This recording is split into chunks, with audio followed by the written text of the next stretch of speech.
Hi friends, welcome to my channel. ఇవాళ నేను మీకు మసాలా కారం పప్పుల పొడి ఎలా తయారు చేయాలో చూపిస్తానండి. అన్ని టిఫిన్స్లోకి ఈ పప్పుల పొడి చాలా చాలా బాగుంటుందండి. వేడి వేడి అన్నంలోకి నెయ్యి వేసుకొని తింటే చాలా చాలా అద్భుతంగా ఉంటుందండి. ముందుగా ఎలా తయారు చేయాలో చూపిస్తాను. మసాలా కారం పప్పుల పొడి కోసము 1 స్పూన్ ఆయిల్ వేసుకుంటున్నాను.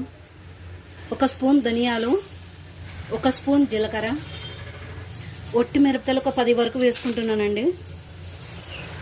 కొంచెం కరివేపాకు, ఒక చిన్న కప్పుతో వట్టి కొబ్బరి వేసుకున్నానండి.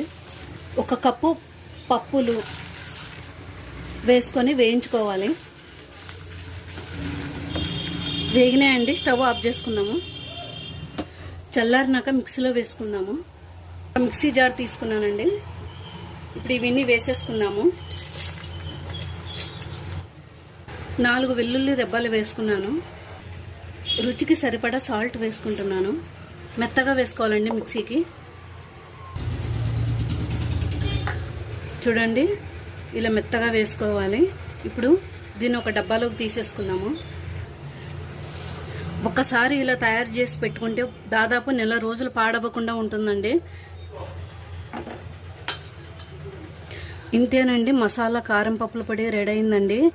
అన్ని టిఫిన్స్లోకి ఇది చాలా చాలా బాగుంటుందండి. రైస్లోకి నెయ్యి వేసుకొని తింటే చాలా చాలా బాగుంటుందండి. ఈ వీడియో మీకు నచ్చినట్లయితే నా ఛానల్ని సబ్స్క్రైబ్ చేయండి, లైక్ చేయండి, షేర్ చేయండి.